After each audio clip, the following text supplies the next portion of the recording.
Devil's advocates whisper in the hall, where justice wears a mask and truth begins to fall. Every thread they pull, every lie they weave, in the courtroom's dance, who's left to believe? Oh, the devil's in the details, hiding in plain sight, innocent until the gavel steals the light. True crime echoes through the hollow night, fighting injustice with no end. The devil's in the details, hiding in plain sight, innocent until the gavel steals the light.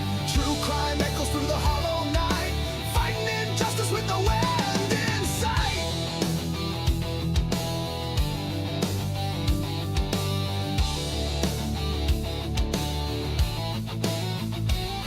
A photograph fades where the truth once stood. Blurred lines between the bad and the good. The scales they tilt with every silver tongue, while the broken cry for a song unsung. Black robes sway like shadows on the wall. One wrong word and the mighty fall. Who's a sinner? Who's a saint? The jury's out, but the verdict's faint. Oh, the devil's in the details, hiding in plain sight, innocent until the gavel steals the light. True crime echoes through the hollow night, fighting injustice with no end. The devil's in the details, hiding in plain sight, innocent until the gavel steals the light. True crime echoes through the hollow night, fighting injustice with no end in sight.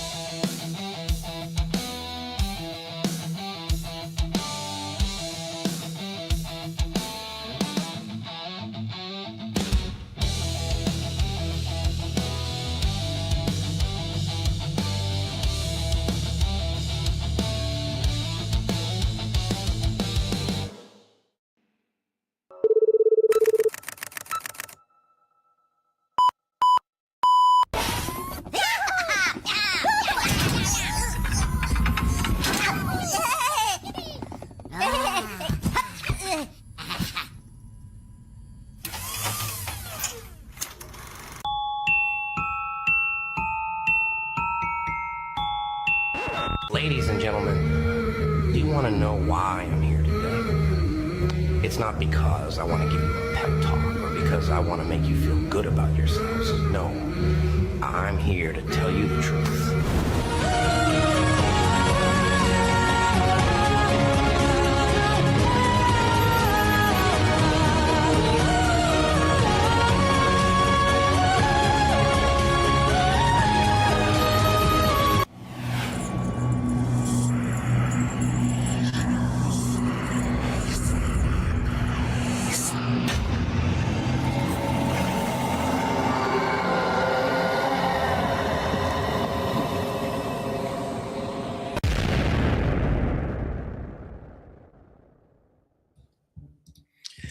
All right. Hello. Welcome into a Saturday night. Hopefully you can hear me. Can I get away from somebody backstage? Make sure I got sound perfect. Fantastic. It live from the West Coast. It's Saturday night. It doesn't have the same ring as live from New York, but hey, I'm going to go with it anyways. Welcome to the Saturday night edition of Crimes After Dark. This show is a little bit raunchy, a little bit irreverent. I'll put up on the screen for just a moment the whole parental advisory. Parental discretion is advised. Warning, but I'll move that off the stage here in a minute as we bring our panelists or our guests up. If you haven't been here before, this show has kind of evolved into a nightly recap of the major cases that we're covering. My channel covers 5 cases.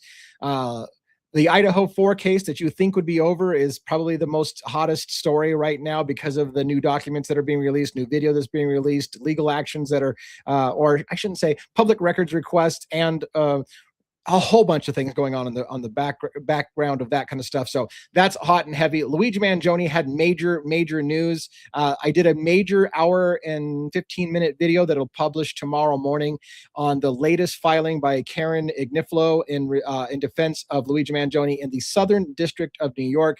Her filing basically asking to dismiss outright the federal case against Luigi Mangione and the reasons why she thinks that should happen. I did a breakdown of what I feel is the legal strategy of Luigi Mangione's team.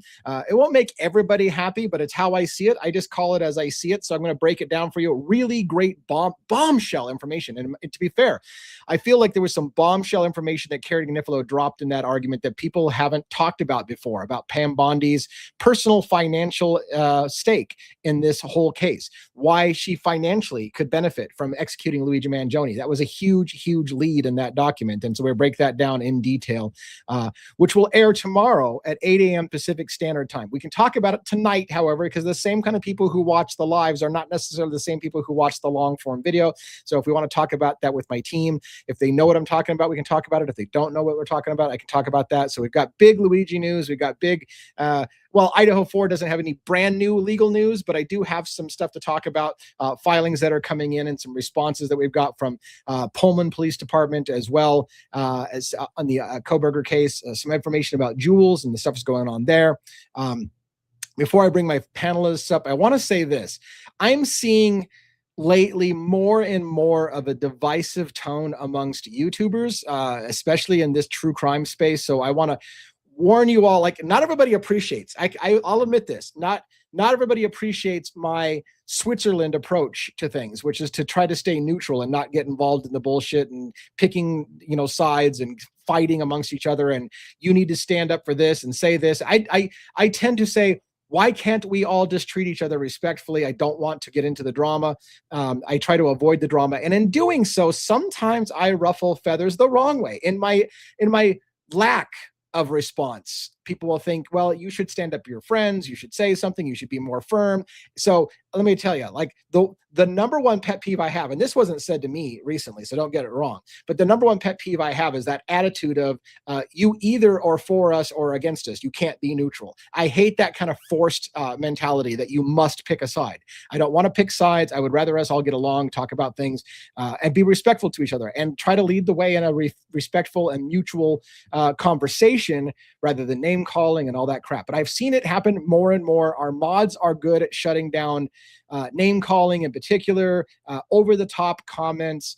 We do encourage, by the way, people to come on and stress their opinions. And in fact, I've had on people before, right, that are very, very vocal about what they don't like about my channel or my opinion. And I'm totally okay with that as long as they do so in a respectful way. So let me make this clear again.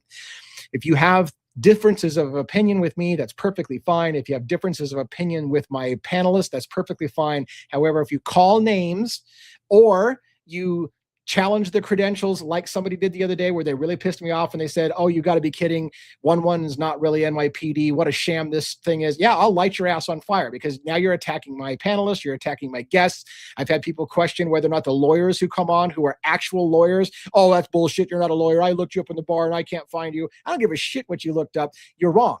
I vet people. I know who I've got on the panel. I know who they are. I know what kind of people they are. So if you attack personally the people that are doing the right thing or trying to do the right thing and you attack them because that's just your thing, you like to attack people, we won't tolerate that here. So that was a long way to say, be nice, everybody. Just be nice. Try to get along. Try to learn how to respectfully disagree.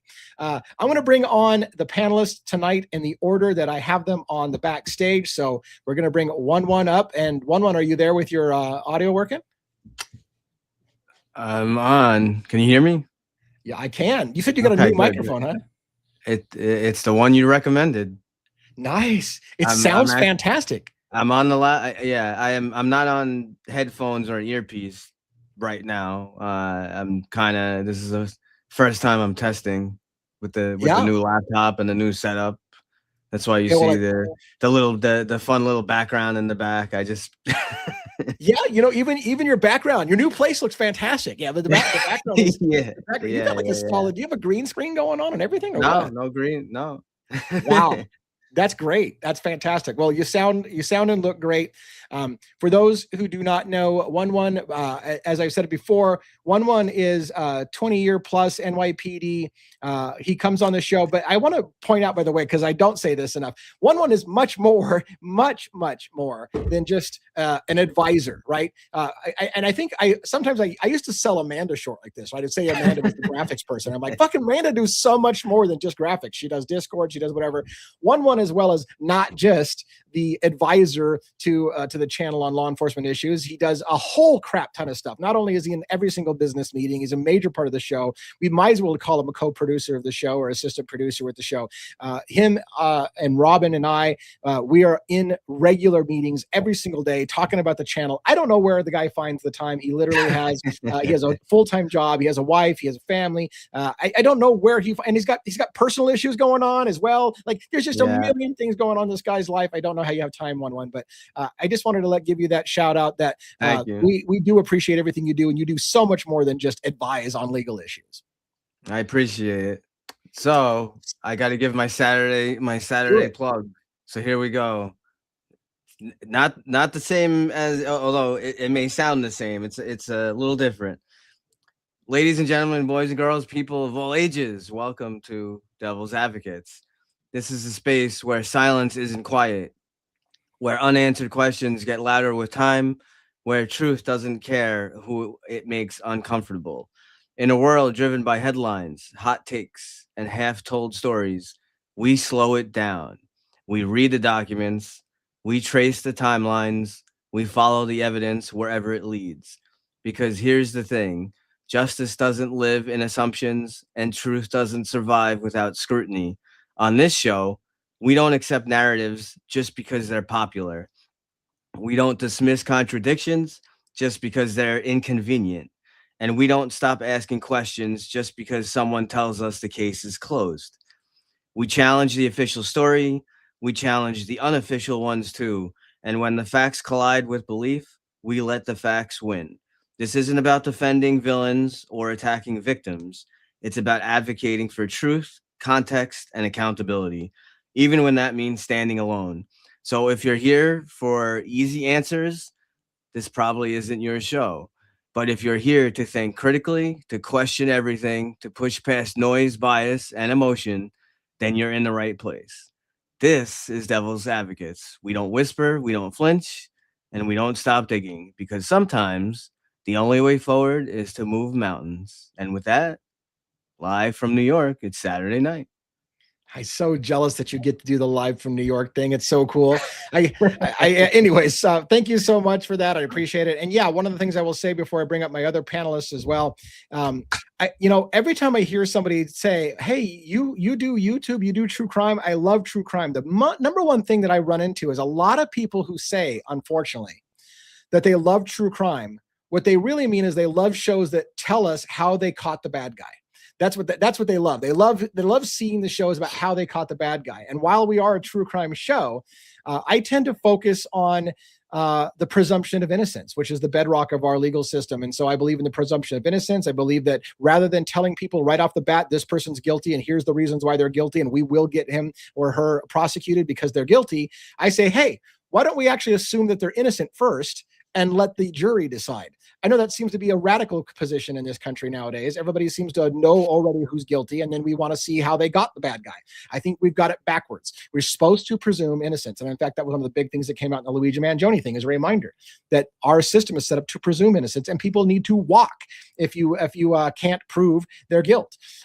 So it is not, as one says, it is not a matter of us rooting for the bad guys. That's not the case. What we do here is we use that presumption of innocence to teach you about the law, about policing, about jurisdiction issues, about the legal system. You get to learn a lot if you stop doing groupthink and automatically assume everybody who's guilty, well, yeah, he's guilty. He's been arrested. They don't arrest people unless you're guilty. So, I mean, you got to get out of that mindset. And if you listen to this channel, you're going to learn a crap ton about the law. You're going to learn a crap ton about how things are supposed to work and aren't working, as we focus on a lot of things that are broken. It's got a systemic problem in our country. country with our law enforcement. And not picking on law enforcement 1-1, of course, but the point being is that we do have some policing issues in this country, and we do work with prosecutors to get narrow focused on an investigation sometimes. So, and as 1-1 would always say, even good cops don't like bad cops. So if you get involved in that, he's not a fan of that shit. Even if he, because he anyways. Enough of the soapbox. Let's bring up Robin as well. How you doing, Robin? All right, I'm doing good, thanks. How about you guys? 1-1, good to see you. Lee, of course, you. Good evening. Everyone in the chat.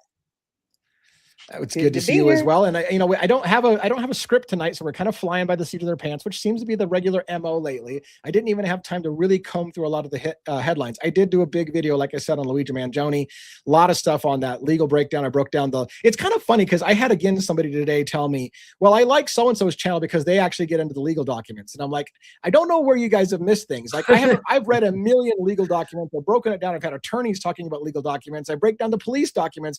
How is it that people still keep saying, I like other channels because they get into legal documents? I guess, do we need to do more legal documents? I feel like I've done a lot of legal documents. We talk about it a lot. We have attorneys talking about it. But anyways, right.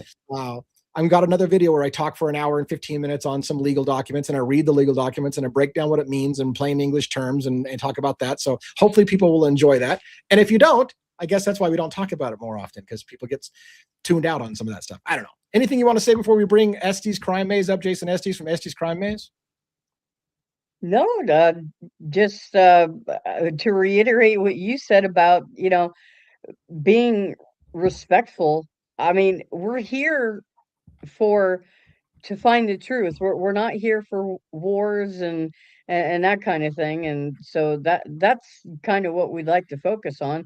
Not that we can't have a good time while we do it, but so. And I will address the chat a little bit. I know that I didn't say my hellos to everybody. It's one of my negatives is I get talking, I get rambling, and we get rambling as a group of hosts, and then we forget that we have like chat going on. And sometimes I'm really guilty of that. And worse yet, if I spend time trying to focus on the chat, then people are like, you look distracted, DA. I'm like, well, yeah, because I can't read and run my fucking mouth at the same time. It's my problem. So, but I will try to do some shout outs after we get Estes Crime Maze up here on the screen. Jason Estes, what's going on? Let me get that picture off you. All right. Hey. We're live. There right? he is. Live. There he is. Thank you. Thanks for having me. And don't worry, I'll address the chat in a different way for you, DA, and for the rest of us. And good evening, of course, to the incomparable DA, even though he hasn't mentioned my new look without the goatee. Now I'm sounding narcissistic. But it looks good. It looks good, man. Oh, good. I'm glad you agree. I had to do it for my mother. She, moms want their sons to look as young as possible, I think. So I want to please her over the Christmas holidays. But 1-1, hello to you, Mr. Clean Shaven New York cop with, of course, balls of steel. Great. You did a great introduction there. Loved listening to all that. And of course, hello to the lovely Robin, best co-producer out there. And she stresses and reminds us, of course, that we're in a deep sense of community, and this is amazing. And if you allow me, DA, just real quick, for what it's worth, to your amazing people in the chat page, and Robin, the people that you communicate with out there, that again, I like to say, put on your robe, maybe a pair of slippers, and as DA said, he thought I said, you said in the other video that I say, what was it? Grab a drink of hot cocoa. Hot cocoa. You thought I said adding, I think you were joking, but you thought I said, and add some, not ginger, what was bourbon? It? Reuben. No. Yeah, bourbon. Thank you. Yeah. If you want to do that, that's fine too. And just get ready, of course, for a deep cacophony, cavalcade conversation with us. And again, I've said before, this is the most riveting, captivating, and most stupendous. 1-1 used that word before. Most stupendous and entertaining, I believe, true crime channel out there. And I want to say, God, my mind is very slow tonight, even though it doesn't maybe seem like it. But no, seriously, I want to also say, as I said before, to the amazing audience, that we're not here to lie and deceive you on Devil's Advocate. Certainly not, right? And we are not here to, oh my God, now my mind. This is the first time I broke up my intro, man. You're freezing online. You're freezing. Right. Sorry, we're not here to lie and deceive you. We're certainly not going to try to influence and shape in public opinion and behavior, to try to con you like sometimes the 3-letter agencies. We're not here to lie and deceive you. And just like corporate media, DA reminded us, corporate media, it's 3-letter agencies, CNN, Fox, you name it, right? So, Right, and if Joe was here, I would say hello, Joe, as well, from the deep state of the deep, I should say. And if you want to listen to a man, of course, that knows how to shake up the deep state, providing amazing information, how the bank cartels work, how psyops work, then Joe's your man too to listen to. So with that being said, and one more thing. Our goal, as I said, is to provide truth to transparency, demand accountability, as I've said. And we know, the wheels of justice act slow, right? It's very slow at times, but we're not going to give up on trying to get true justice for the families of the victims, of course, their loved ones, and for, I just lost my mind again. Oh, and for people that are innocently, charged, right? And convicted, right? So take it away, DA. Thanks for listening, everyone. I appreciate it so much. And by the way, Joe from State of the Deep will be joining us. He's a little bit late, but he will be joining us. And by the way, I saw that somebody gifted a membership. Let's say some highs to some people in the audience. I do want to, hopefully you guys will remind me. I want to get back to a great compliment that I got today by somebody that was talking about all these fights and stuff that's going on with YouTubers and stuff like that. And a great compliment I got to this show. So hopefully you guys remind me of that. In the meantime, let's see if we can say some hellos to some people. Essie backstage as well. We've got Amanda in the show. We got Tammy. Is it Tammy Inxia?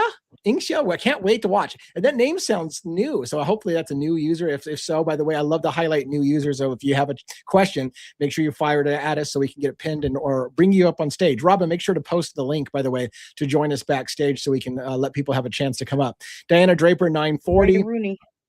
Thumper Rabbit Hole. Again, I love that name. I don't know why. DK905. Hey, DA, welcome as well. I'm not pinning these to the screen, but I am reading them. So here for the truth now. Again, I love that. Hello, everyone.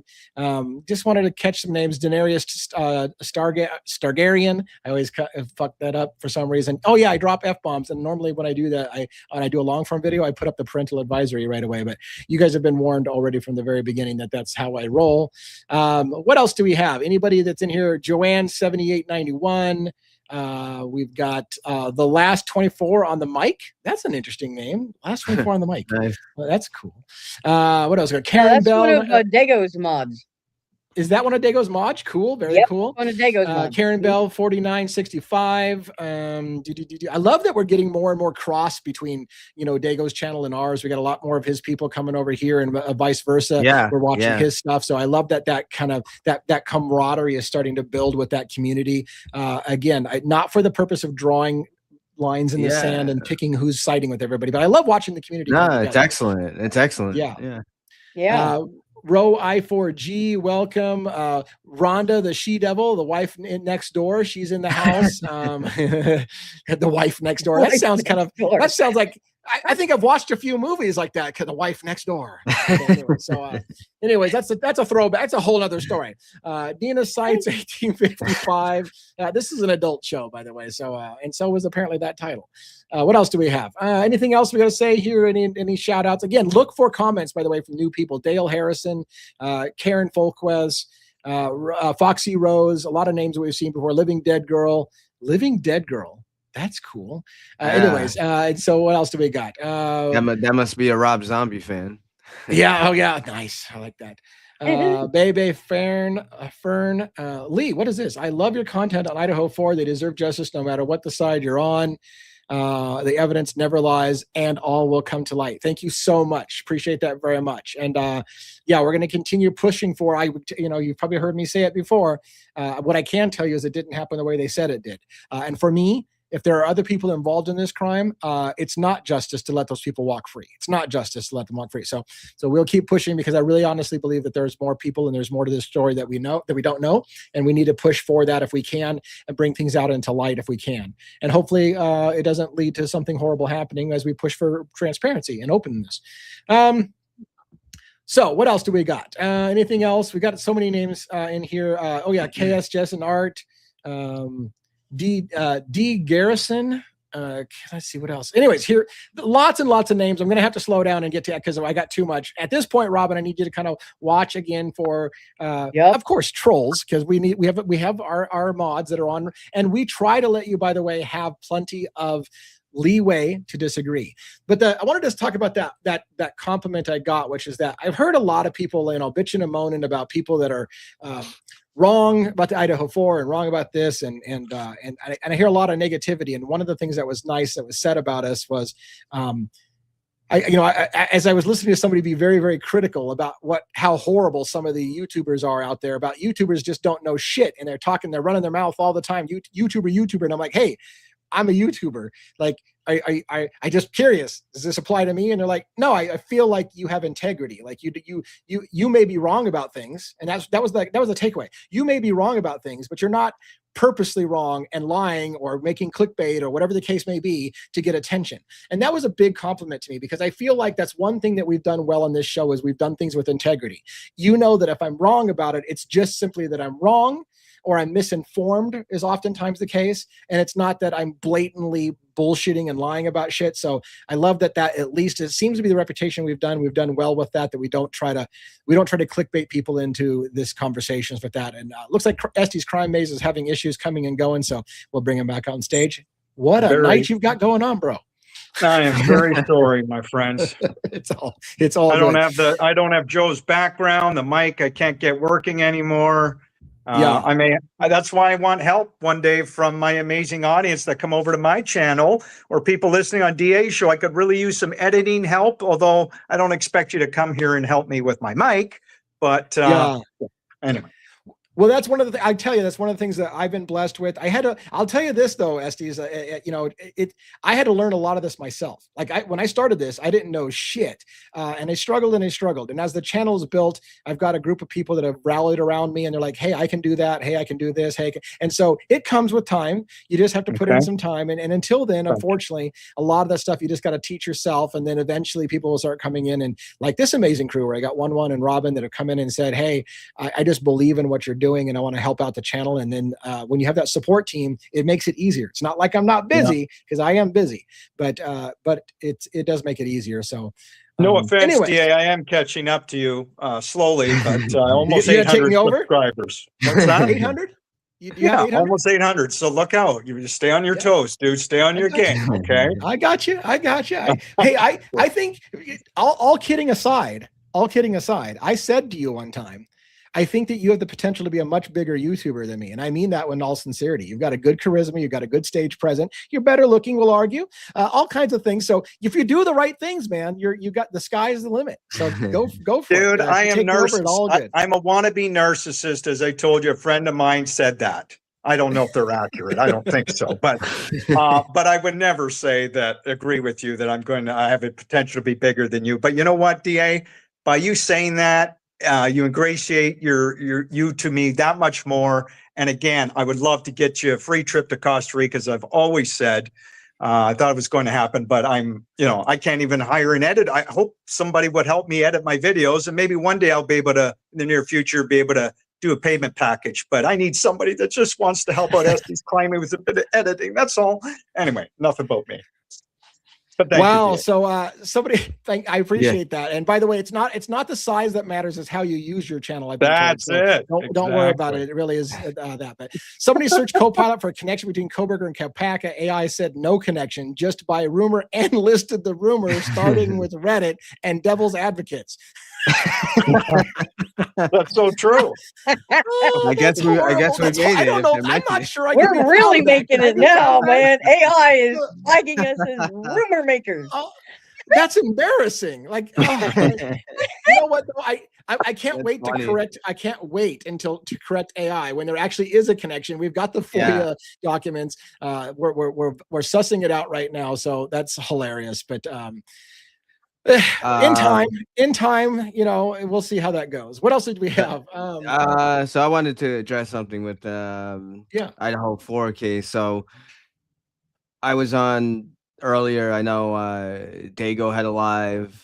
I think Birdie had a live earlier. So Dago was going through a whole bunch of stuff. So one of the things I've discussed off stream numerous times. It seems I'm always talking to Robin. I think every Yeah. 2 minutes we're talking about something. So one of the things that we've been discussing. So there's a document. So I'd like to make it. I reread the document, and I know there's like a little confusion because it was brought up during Dago's live. So Yeah. it's in subset. It's MPD subset 50. I think it's called. So it's within that 50. You can download it, and it's number 32 underscore redacted. And Yeah. basically what it lists all the different like the clothing and certain items that were, you know, kept for evidence or voucher as evidence and what. And so they talk about the clothes being wet. Maddie and Kaylee's clothes being wet, and it went. So when you have evidence, if your department doesn't have it, the FBI or whoever, will have it. They have special dryers that will dry the clothes maybe at like a lower heat, or it won't destroy the evidence. So they use 2 dryers. Dryer 1 was for Maddie and Kaylee. Dryer 2 was for Ethan and Xana. But I want to be clear because there's a little confusion. I reread the document, and that's why, on this show, we're very big about receipts and about referring to what is actually out there. So there's a little confusion. It does not say, it says that, this stuff was put in the dryer due to being wet, but it doesn't say why it was wet. So it could be that it was just wet from blood, or, when people are killed, when people die, there are all kinds Other of bodily fluids and stuff. So it might not necessarily mean, don't necessarily assume, oh, that means Kaylee and Maddie were outside. That's not what that means.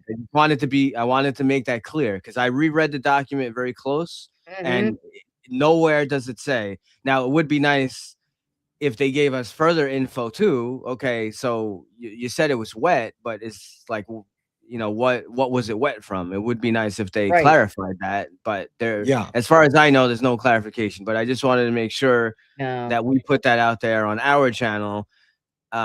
It does not say that Maddie and Kaylee, that it was wet from being outside. So and I'm so glad you did that, because one, like, and I hate to use this example, but I have to. I'm careful. At least I try to be. Well, I am careful, but I don't always do great at it. But I'm careful about what I say, and people infer what I'm saying when that's not what I said. Perfect example. I think, unless I fucked up recently, I think I have consistently said that Darren Duncan, the friend of Brent Kopacka, for example, said that when they went to the apartment after the shooting, that they found Brent Kopacka's phone had been factory wiped. And I've said that over and over again. But some people think I'm going around saying the police wiped his phone. I've never said the police wiped his phone. What I said was the phone was factory wiped. And some people have questioned me like, no, that's not true. It wasn't factory wiped. And I'm like, okay, I didn't make it up. Like, literally, that's said by Darren Duncan. I watched the fucking video. I've got it bookmarked in my channel where Darren Duncan says we went there and his phone was factory wiped. And they said, that's weird. I'm like, yeah, it's super fucking weird. So it's not like I made that shit up. That literally was said. And so, and then I'm careful. I try to be careful to say, look, I didn't say the police wiped his phone. What I'm trying to state is a fact, right? If the fact is his friend said the phone was factory wiped. Now, whether or not it was wiped or not, I don't know. But what I stated was correct. The friend said that, right? So, and it's easy, just like you did one with the wet clothes. Somebody can say, oh, so they must have been killed outside. It was raining. They got their, that's not what he's just said. What he said was the clothes were wet and they were in a dryer. So you need to be careful. I mean, I don't know if I don't know if at one point you ever did say, yes, they must have been outside. But the point being is that even if you did, correcting it when you're like, hey, look, I made a mistake.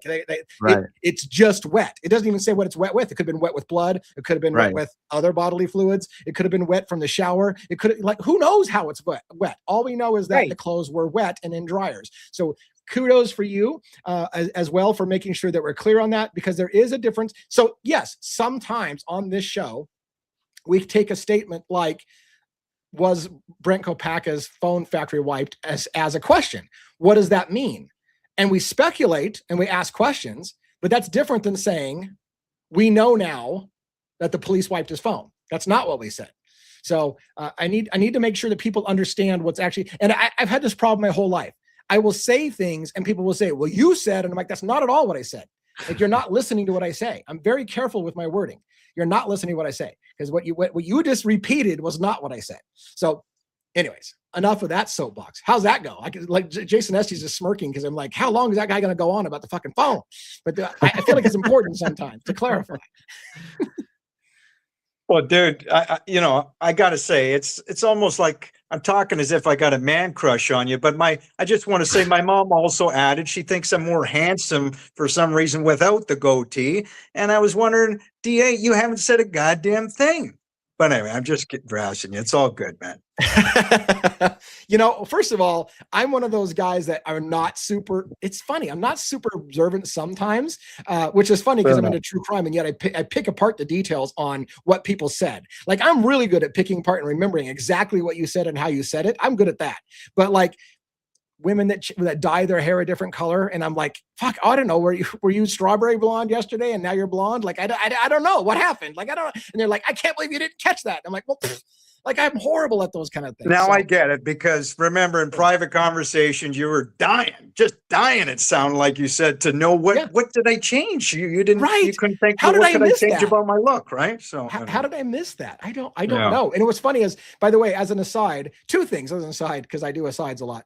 When I shave my goatee off, my wife begs me to put the hair back on my face, because like, I look like a child. Like, even as an old man, I look like a baby. And she's just like, oh my God, like, no, you need to get facial hair back on, because like, I don't know what it is about me, but I'm not so good apparently without the facial hair. And by the way, the comment about putting bourbon in the coffee, as an aside story, that was a throwback to high school. I had a high school teacher that would come to school and he would have bourbon in his coffee and he'd be drunk by noon. And that was a high school teacher. So yeah, that's a thing. Like, he literally, everybody knew the guy had bourbon in his coffee. And by lunchtime, he was kind of like, not so good. It was like, the afternoon was a train wreck. Well, how the hell did you get so smart then, with a teacher that would be, I would think, pretty dumbed down from bourbon?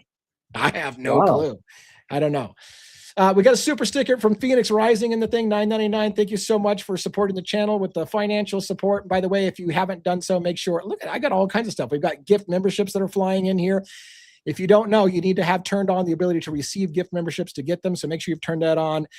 Tammy gave a $5 donation. Thank you so much for supporting the channel. Love your channel, you said. Thank you so much for that. Super sticker from Angel Heart. So thank you so much for the support. It does mean a lot to the channel. It helps out. We're still not making tons of money. For those who think YouTubers are rich, and the worst part, you guys are getting rich off of people's trauma and tragedy, you sick bastards.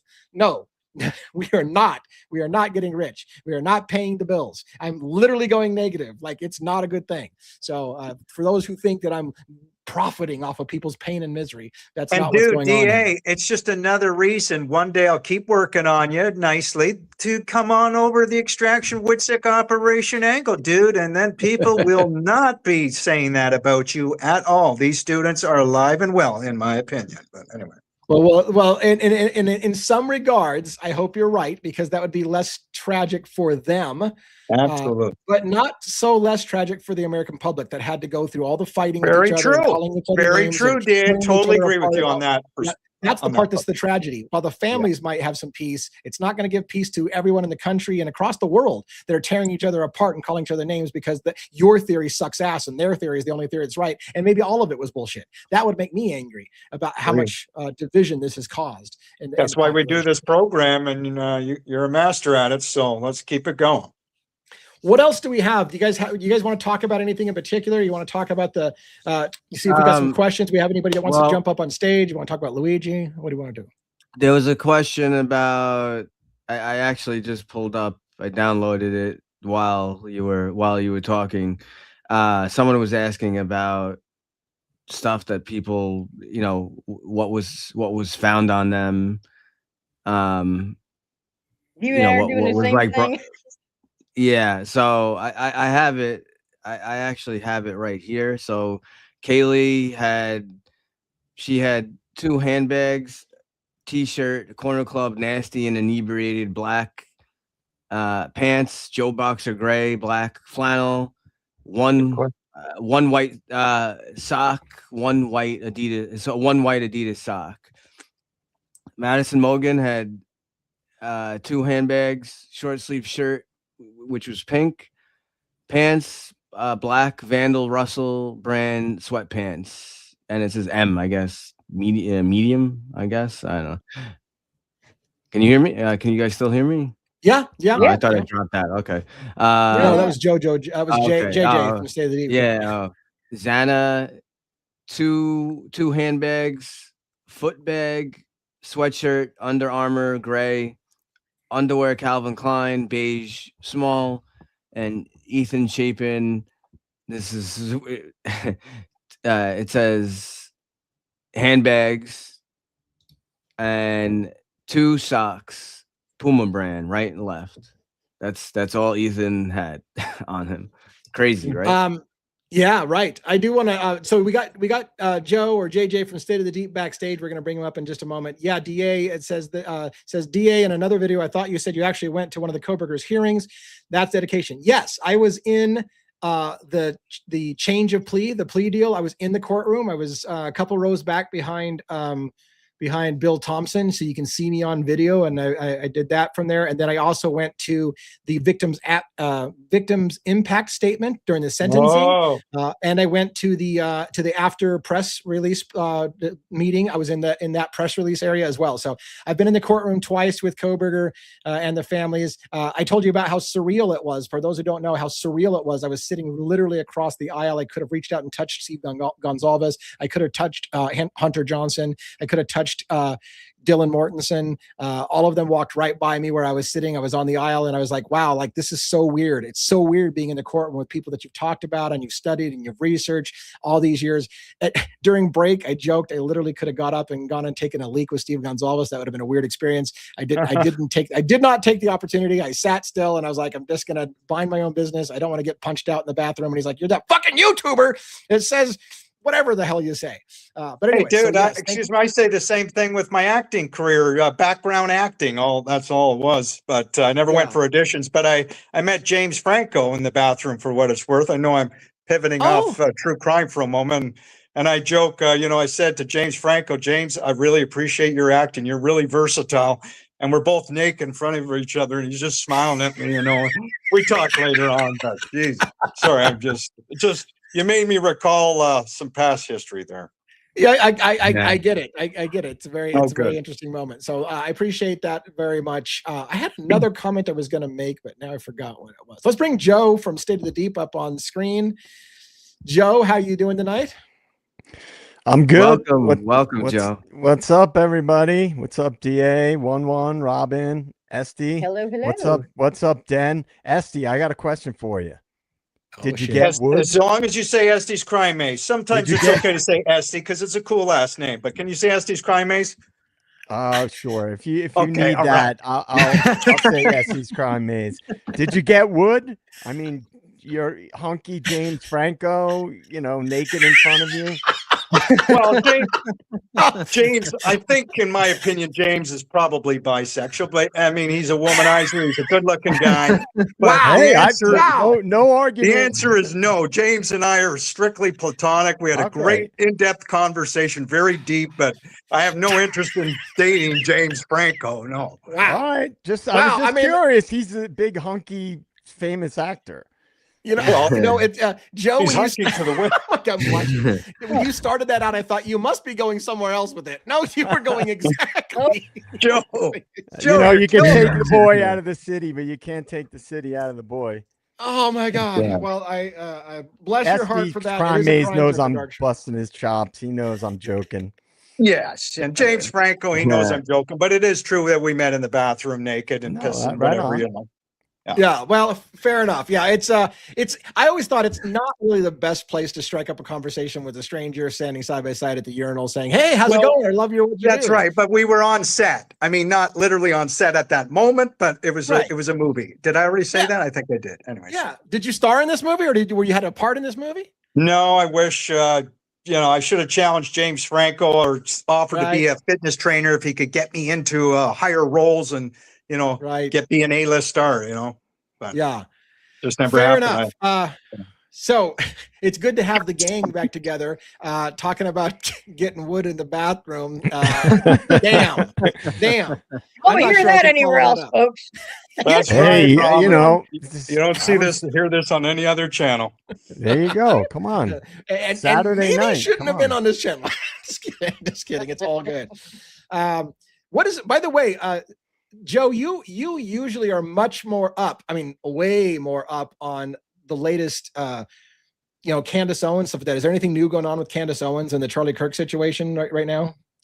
I mean, what I have seen the majority of is that she kind of pivoted. I know one probably knows this. Like yesterday, a little bit away from it for slightly, but the big talk has been for the last week or so, not just Candace, but that whole world, Erica Kirk. Yeah. That's and she been had everything changed a bit. She has her channel or whatever. I'm sorry, I didn't mean to cut you off. no, because I know once you. once she had that meeting with Erica, so there was a whole big thing with that, like turning point, like sort of like they issued her a challenge, but it wasn't really a challenge. It was. There was a whole like big confusion thing with that, about her being on the show or whatnot, going back and forth. Then supposedly it was like her husband's birthday or something. She couldn't do it. Ultimately, what wound up happening, she wound up meeting Erica. I think she said her husband was with her and like and one or two other people. She was able to ask like a bunch of questions that she had, and they actually gave her a bunch of stuff as well, because remember, Candace has a far reach too. Right. She has a far reach. So not saying she's more powerful than the CIA or FBI, but very possible she has friends. CIA. She is CIA. How many times do I have to repeat that to you guys? In my opinion, she's absolutely CIA. I'm sorry. She probably has friends in the CIA or wherever. So she gets all kinds of info and whatnot. But so she had this meeting with Erica, and from that, there's like a whole bunch of stuff going on. And Candace did a whole interview on Piers Morgan, and Piers Morgan didn't, he wasn't like going for her jugular, but so the biggest thing, and he's right. One of the big points that he made, he how Piers Morgan is. He pokes the bear a bit. He does. But the main point that he made was, well, you have like 4 or 5 million viewers on your that subscribe to you and all these fans, and you're more popular than ever before. Don't you think by meeting Erica in private, aren't there gonna, you just like, the whole thing is like Erica doesn't want the conspiracy theories, and she wants all this to stop, and Candace wants the truth, but his point was, well, by meeting Erica in private, you just fueled the fire of more conspiracy. And he's absolutely right. He's absolutely right. And on top of all that, it's people are just doing research now. A lot of larger content creators digging into her past, Erica Kirk's past. Right. And I mean, a lot of things, guys. I mean, a lot of things. Shady stuff. Yeah, like Dynasites is saying, like, her ex-boyfriend, who is working for, he was either working for the Daily Wire, or he currently is now going to like become a speaker for Turning Point. So I think that a lot of people have woken up, and the reason why Candace, whether she's CIA or not, she's being attacked, and because of whatever it is, she is speaking about, or has been speaking about, some of the things that are undoubtedly going on, whether she's an operative or whether she's not. She's I like speaking Candace, about. don't get me wrong. Yeah, she's speaking about things that are undoubtedly have been happening. There's no Right. question about it. And a lot of people have caught on to a lot of the fuckery that's going on. And when big money's involved and big donors, there's big fuckery. So, and I think a lot of people in the last, since the beginning, since November, are waking up to the way that system really works. It's all about big money, corruption. And most of the people in our government are involved in insider trading, and they get rich when they get into the government. And there's a lot of things. And so this Candace situation and the Charlie Kirk case has exposed a lot of things. And as I always say, if you're getting attacked, you're probably over the target or close to it. Yeah. Yeah, isn't that sad that sometimes the mark of you're doing something right is when people are shitting all over you and getting super angry about it. Like, oh, did I touch a nerve? Like, maybe I need to double down on that because you're pissed off about it, and that usually is a sign that I must have gotten close to something you really don't want me talking about. Which is I mean, it's like when we had the person on our stream this past week or last week. She's like, I'm a state attorney and my father's a federal judge. So what her subtext was, you should listen to me because I'm an expert. Right. That's how the country and the world has gotten into the trouble and the massive mess that we're in, is by trusting the experts. Yeah. Because yeah. It's like I can't stand, and I got pissed off when she was saying that, because I remember that. Don't give me that crap like, oh, you should listen to me because I'm an attorney. Like, the government never lies. Right. Like you're going to tell people, oh, don't ask questions. Don't ask it, just because 100% of what we've been told from day one has turned out to be bullshit, but trust us, we know. It's like, get the fuck out of here. Yeah. Sorry. Yeah. Go ahead. Jason Estes, what's up? Well, just for what it's worth, I wish it was on YouTube, but TikTok, I got about 280,000 views and thousands of comments. They allowed it to go viral on Charlie Kirk. And I appreciate you guys and DA asking Joe and others, about Candace Owens and her coverage on Charlie Kirk. I'm going to start to pay more attention to my friend Candace on that. And I think Candace, part of her job just might be to try to convince you that we all should believe that Charlie was killed. On my video on TikTok at Jason Truth Authority, you'll find out. DA knows what I'm about to say. Joe 11 Robin knows. No, it was a public extraction operation. It was all staged, in my opinion. And I can show you. And if I will put those videos out on YouTube, my friends, but I need some editing help first to be able to do that successfully. Like you guys do amazing videos, or DA does. I need some help. Anyway, enough about me. I will be quiet. Yeah, fair enough. I mean, and I don't even have the help. I do horrible at video editing myself. I'm learning. But it's a slow process because, as I said, I'd like to be a content guy, not a video editor, not a music editor, not a, it would be nice if you were at a point where you had a producer that could just make your shit for you, and all you have to focus on is, we'll do it live. And so, if I could focus on that and just read the monologue, that'd make me a little happier, but it is what it is. We got to mention Dago's in the house. Yeah, Dago's in the house. I saw that as well. I think Birdie was in earlier. Well. We've got, I think Birdie hopped in earlier. I don't know if he's still in. I didn't see him pop in, but I did see Dago pop in. And by the way, there is an open invite for open mic tonight. If you want to jump up and say hi, or whatever, then please do so. We're a pretty forgiving group here and love to have people come up and talk to us about things. Anyways, like I said, when you did say though that she was pivoting a little bit, Candace was pivoting a bit. What did you mean by pivoting? Is she backing off some things? No, she's not. She didn't back off.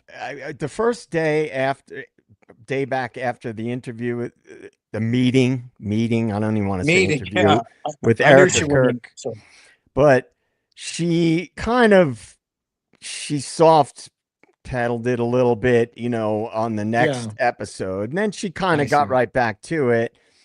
But today I was listening to some of her episode from yesterday. Today I didn't listen to the whole thing, And it just seems like she was talking about other things. And again, I don't trust anybody that has a Right. massive following. You know, I've said this countless times. I don't think you can get a massive following unless you're allowed to, because all they have to do is shadow ban you. If somebody's saying things that the powers that be don't want to get out, they can filter your content. That's a fact. So I don't know. I'm not Right. convinced either Well, way about some of these people. However, I don't buy what anybody says. So Candace could tell me exactly what she thinks. yeah. It Yeah. doesn't. And, It and doesn't mean you that. heard what you said. You heard what you said about she exactly, like we don't know what's true or not. She said that she was able to. They let her talk to the lawyer.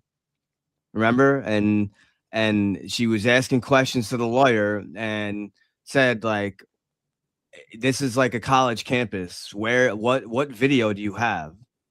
That Right. shows the actual shooting or shows this guy going up to Yeah. the roof. Like, what do Right, there's been what's the video? And the guy and the answer was, all we have is what you saw. And she's like, what do you mean? Then you have a bunch of nothing. Like, what? And Yeah. apparently she's saying that there may be, more evidence, but she wasn't showing it, or that it's under lockdown, that we have to wait until May, I believe she said. Yeah. But Before we forget, let's make sure we got Dago backstage ready to come up. I want to make sure our guest gets a chance to pop up here, because we all get long-winded and then we're like, oh shit, Yeah, Dago's yeah. been waiting for 27 minutes backstage. So let's get Dago up in case he only has a short bit of time. He probably more than likely is going to talk to us a little Idaho 4 tonight, or maybe just come in to say hi. But anyways, I'm going to pull him up on stage right now. Hopefully he's there. And Dago, are you there? Good evening, sir. Hey, Dago. Yeah, What's up, man? good to see you guys. Thanks for having me up. I always come up here. If you offer it, I'll be here. I love coming up here.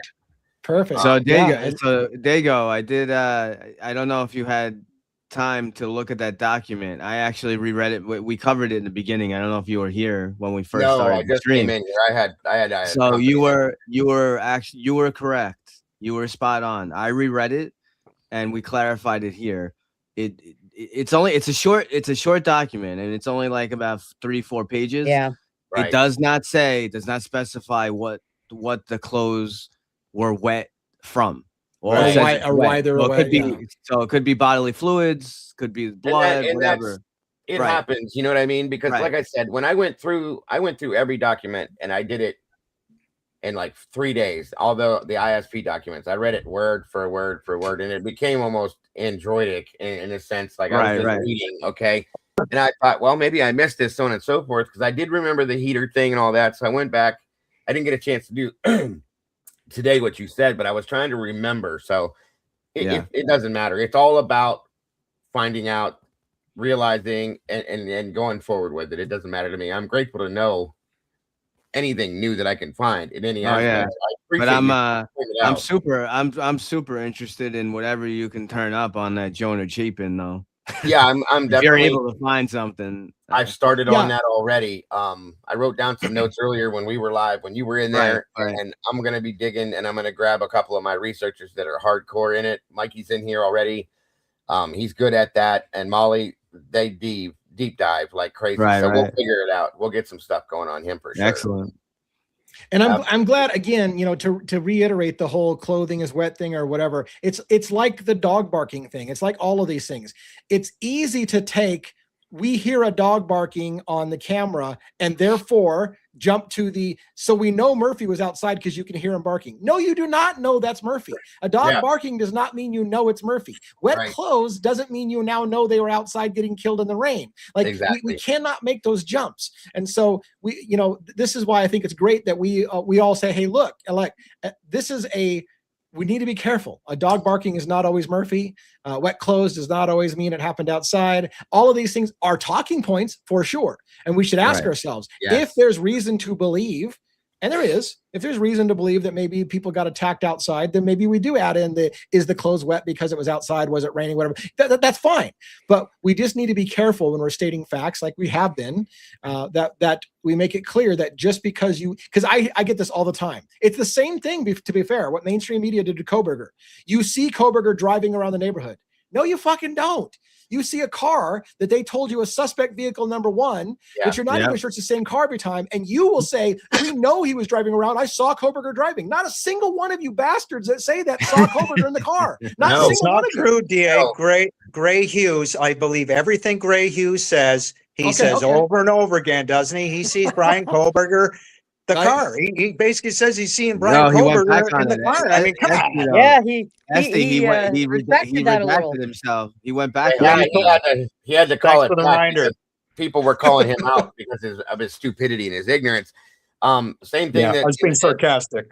Absolutely, I got you. All due respect, to the man, Steve Gonsalves called out way before. Yeah, we saw Brian get out of his car and go into the house. And everybody went, really? Because Steve said it, you're going to believe it. Now we know.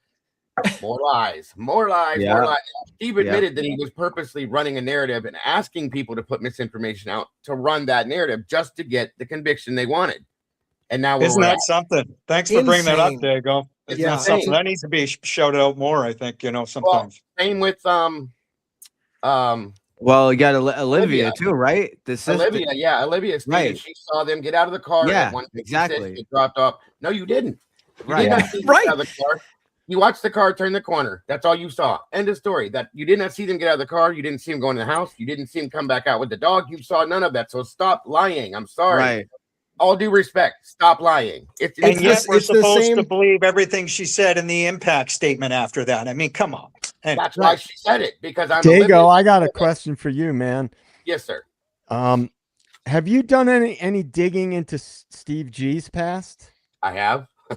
Yes, I have. Because I'd be very curious, because I've done general searches, but it's very hard to turn up anything, on message boards and the internet. Let me give you this, JJ.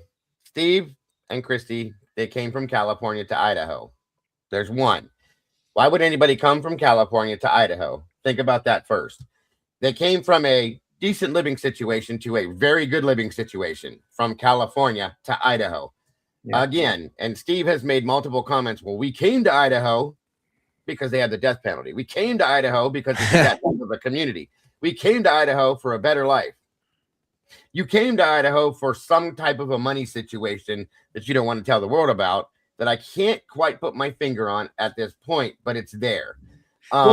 There's something that's not right with that. And I'm going to tell you that right there, JJ. So and as the rest of you guys too, there's something in the background there that I'm still digging and I'm still looking. And then one of these days I'm going to figure it out, I think. So, yeah. Well, I have my suspicions, but I won't say anything. I just have a quick follow-up to that. I got to follow up to it too. But. Early on, I bring this up from time to time. Very early on in the case, before Brian Kohberger was introduced into the case, there was one of the news shows. It was I don't remember which one it was. Like kind of mainstream news. Mm-hmm. They had a guy on who was ex special forces and ex law enforcement, and he said in that interview, I saw it firsthand, that he thought Steve Gonsalves was guilty. And they cut him off so fast, and you never heard anything from that guy ever again. And the reason I asked you about Steve G's background is because another thing I've been saying for a long time, and it's just my gut feeling. I have no evidence of anything related to him.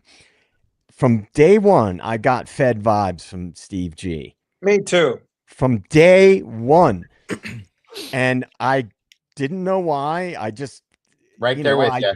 I do a lot of digging into that kind of stuff, and I have for years and years and years. And I just always had that vibe from him, and I could never place it. And when I tried to search his background, it's very difficult to come up with anything other than IT. He worked in IT.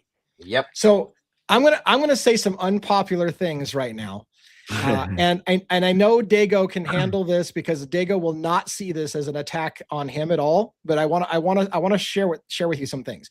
One of the reasons why, to play devil's advocates, why the Gonzalez come from California to Idaho is something that I've seen happen a lot.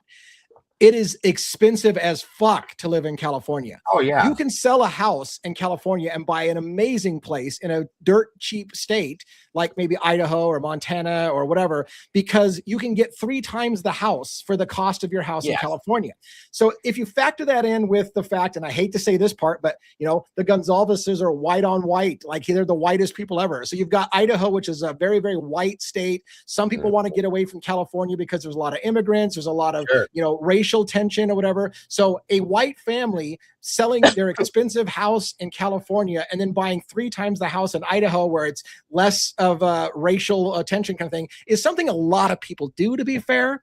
Now, that doesn't mean, like you say, that there's not, you know, a money motivator in the whole thing. But the point being is that I just wanted to add that, not to correct you, but to say, I see a lot of people transporting from California to other places because they can buy 3 times the house in another state. Everything is cheaper outside of California too. Everything, insurance, house insurance, all of it. You are absolutely right, my friend. So I agree with you wholeheartedly. Yeah. So I don't know what the reasons are for the family relocating, but I only wanted to bring that up just because again, I'm playing with all sides of the narrative, right? Like, is there another reason why they did it? Is it simply because of? I feel like Steve. Sorry. I always do that. Yeah, no.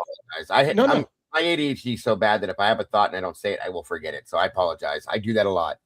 Yeah, no worries. I feel like you're absolutely right about those things, but I also feel like there was something that was handed to him and said, if you come here, this is going to be yours. And that's just my opinion. I'm saying. So yeah, no, I don't disagree that could be a factor in it for sure. Yeah, I don't know. Again, it's just one of those talking points to make sure that all things are considered, so they don't go, well, gee, DA, couldn't it have been just this? Yeah, I considered that. I've considered that. You are right. They are. The Gonzalez's still own a home in California where Olivia and her husband live. Well, isn't that interesting? Would that change the narrative if they didn't sell the home in California? There you go. Yeah, and Olivia's husband works for AR. I think you even told me this. AR works for a production company. It's either Peacock, Paramount, or something like that. So they have good income too. I'll just tell you that much. So and he's made over $100,000. Don't forget on the back of, if you believe his daughter's dead, which I don't, but even people who believe that Kaylee is dead and the crime took place. Oh yeah, that's a lot of money, and people get angry that. Yeah, the GoFundMe alone that they were using to go to court to travel back and forth and all that. I think that was over $185,000 in itself. Wow. That's quite a bit of money. Wow. Yeah. No wonder he's doing renovations. And mark my words, let's watch the G's. Are they going to Costa Rica or Puerto Rico soon? You know why I'm wondering that. Pardon? They did. Yeah, they did it once. I think that $185,000 may have helped pay for Junior's wedding as well. I'll just say that. That's, again, my opinion. But, you know, I have nothing, all due respect. I'm just saying, I know what they've been through. I'm absolutely 100% heartbroken that they've had to go through that than anybody would. Yeah. But there's still some things that I don't trust within that situation, and some things that have been stated throughout this whole thing. The fact that the man admitted that he leaked information purposely, and he asked people to push a narrative of untruth for the. Why would you do something like that? Other than to get, that's what turned me sideways with him. I'll just say that. So sure. Well, what I find super interesting, we mentioned a few times, we keep hearing that Kaylee was somewhat estranged, right? Oh yeah. Yeah. So I wonder, I don't know if we'll ever know, but I wonder like what it was, if if there's some kind of incident, or what, and the reason I say that, obviously, even if she's mad at her parents, or obviously, she's still their daughter. They have every right to mourn and be upset and whatever. But just the fact that of all the kids, like, she's somewhat estranged. I believe that we have the victims, whatever it's called, that I don't know what they call it, that victim statement thing that. One of the girls, impact that I believe it was one of the girls that was possibly gonna be moving with her to Texas or live with her. and there's a part in there where I guess it's asked like what was her opinion of her family, and of course she wrote a whole bunch of things about her family that was redacted. Yep. And then there's a line that says Maddie was her true family. And it's just Sure. super interesting that, because now this is someone that she was possibly going to live with, and for her to, she didn't say like, oh, well, we can't see it, it's redacted, but I'm sure it wasn't anything. I'm sure it wasn't anything nice, I'm sure she didn't say like, oh, she's mad at her father, they're in an argument. It definitely seems like it's something more than that. Yeah, there's a lot of issues within that family, and that, I mean, if you look at the Samantha situation, I see somebody in chat just threw her name out there too. I have questions. Like I said, it's not my business. That's their business, but they put their business out there, so then it becomes, it becomes everybody's business then. So, I there's a lot of issues I have, and I feel wholeheartedly for them. I could never imagine anybody ever having to go through that, but when you go through something like that, in my opinion, you present yourself to the world in a different way, and it didn't happen with them. You know what I mean? And that's always had me kind of just stepping a little to the left, going, what are you up to over here? You know what I mean? That's all I'm saying. So definite issues over there in my opinion. I saw, and you make a great point, which is that when people talk about the victim shaming and stuff like that unfortunately, that family in particular has been on every TV show they can possibly get on, making the tours of everything. Every chance they get a chance to be on the TV, they are. And so while, again, that's their right, it comes with the territory that if you're going to do that, you're going to get some questions about your motives and the way you present yourself, especially when you're changing the story. Yes. So, thank you. And I know the Linda Lane footage, he put that out initially and leaked it along with other things. And I'm thinking to myself, what is your goal here? We want the truth. You should want the truth. And another thing, I watched him in his interview with McDonough.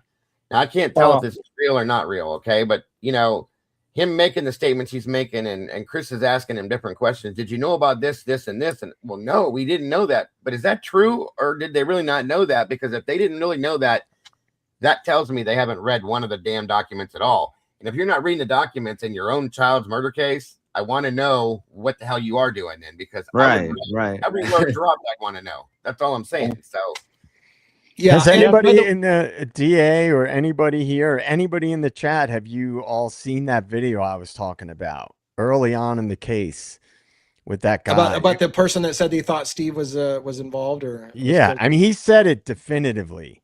I haven't seen it. No, I heard you talking. I have. It was wild, because this was before Koberger was in the picture, and this guy was a Navy SEAL, I believe, and an investigator. Yep.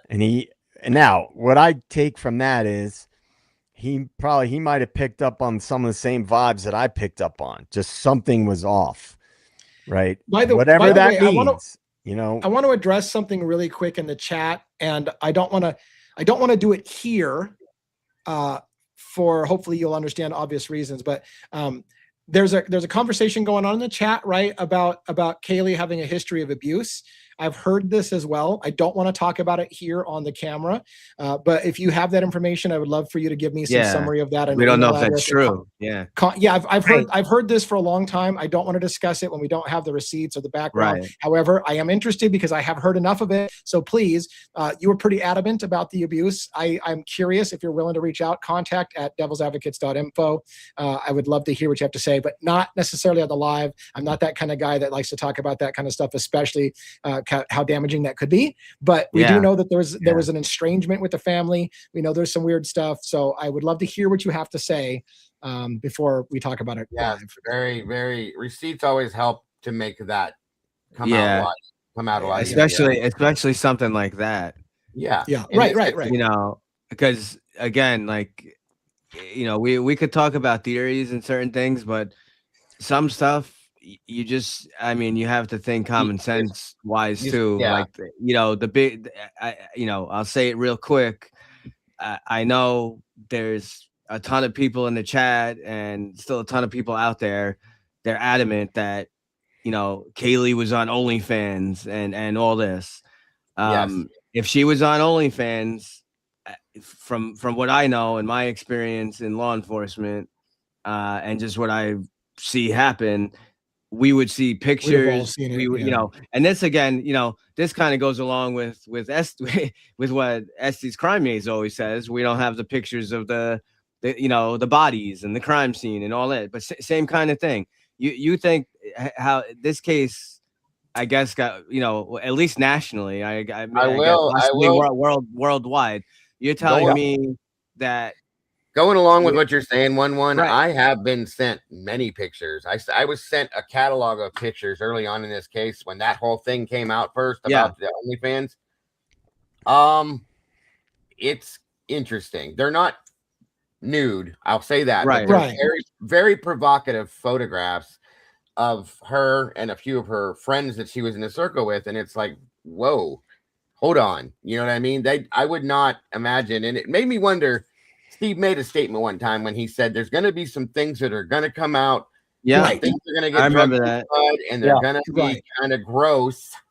Yeah, right. And in my opinion, it was a money scheme going on with those beautiful, glossy, curated pictures of the girls and somewhat provocative poses. Doesn't mean she was on OnlyFans. I think one's probably correct that we would see that, but those photos, I believe, and I talked to another friend about this, were being sold let's just say quite possibly. I'll put it that way. I'm sure they were. Yeah. Right. And that's why I want to, I mean, I'm not saying they're bad for doing that. Just saying. Yeah.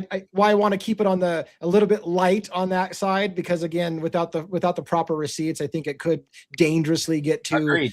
That's right. But to Dago's point, those comments were made. Some things are going to come out in this case that are going to be gross, or going to bother people, and I've always wondered what that was. And so we don't need to speculate about it. But I'm curious, what was the gist of that? What things are going to come out that are going to be a little bit difficult for people to hear? Yeah. Well, if those types of things were going on, first of all, big whoop, college girls, a ton of them. It's a normal thing nowadays, right? Yeah, a ton of them do that if they can make money. It doesn't mean they're bad people either. And if they weren't doing sexual things and they whatever, then who cares? I don't care.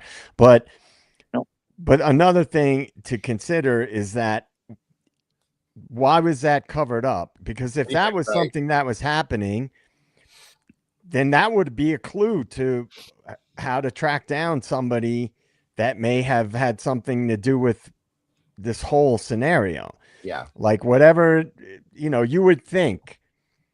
And again, this kind of supports Estes crime maze's theory and what I think is not out of the question, that there was some kind of an extraction possible. Well, and I've brought it up before. It doesn't mean that all four were extracted, right? That's like flawed logic. There could have been, I'm saying could have been logically. I'm not saying that I think that that's what definitely happened, but I go by logic, and there could have been a partial extraction that took place. Because why? And the reason I'm saying this is because there's a lot of evidence that could potentially support that idea that ties in with numerous theories. And if someone was on OnlyFans, why wouldn't they want to pursue that as a lead? That's not that shameful of a thing. Big deal. College girls are on OnlyFans. Oh God, grasp my pearls. It's like, come on, it's that wouldn't be that big of a deal. And you would think they would say, well, let's follow that thread, because maybe it's somebody that had encountered them on OnlyFans. Right. So now we know, though, that the mainstream media and the powers that be were feeding us all horseshit in the beginning of this case. So I don't believe anything we were told, to be honest. And that all the redactions, guys, the redaction shit, that at the level that we're at with this case, that implies government higher level cover up. Don't remind DA though, Joe. He said at the beginning of, I think, his last video, this case sucks. He had a psychological almost breakdown, didn't you, DA? You were saying this case sucks, but it's wild, man. And I'm glad you're covering it. And I'm glad all of us on the panel and the audiences are covering it. Some of the This back is and something. forth that TA and I have had about this case. Yeah. Well, I wish I mean, was in on the phone conversations between you two rascals. Some It's long funny you mention it. conversations, man, where we get to the point where like, what the fuck?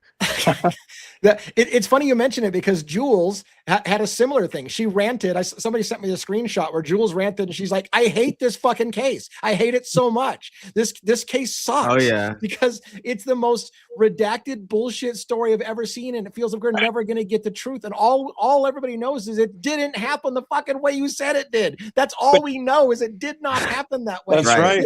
But DA, sucks. you're putting so much pressure. You got shows like 2020. I think the timing is not just coincidental, in my opinion, that you got shows like 2020 now covering the Idaho 4. You've put out over 1 million videos. Again, I think the best, most entertaining, riveting true crime channel out there, most stupendous. And maybe, just maybe, some of the mainstream media and other AI actual channels are covering the Idaho 4 the last few days because of people like you and our panel. And then they got a lot of pressure on them right now. You heard that, Joe, from the State of the Deep?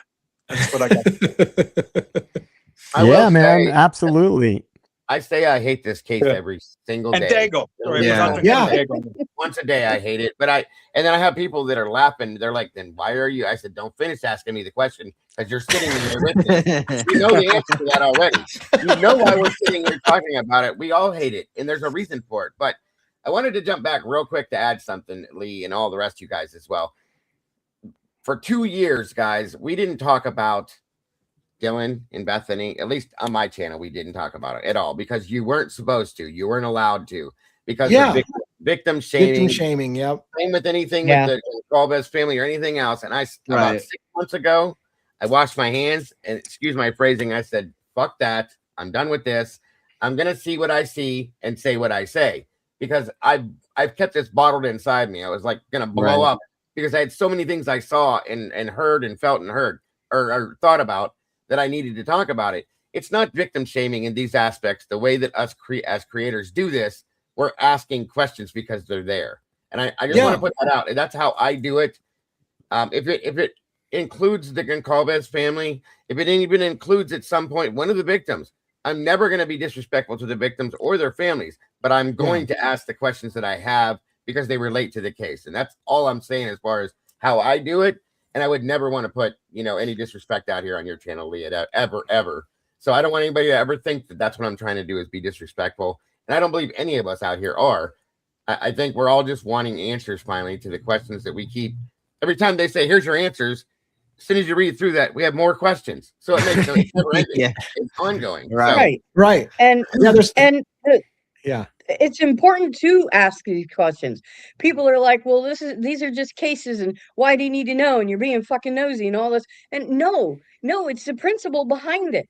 If we're not allowed to ask questions about these things that are going on in this case or any other case for that matter, the corruption, cover up, lying to us, possibly redacting whole cars and people from videos and everything.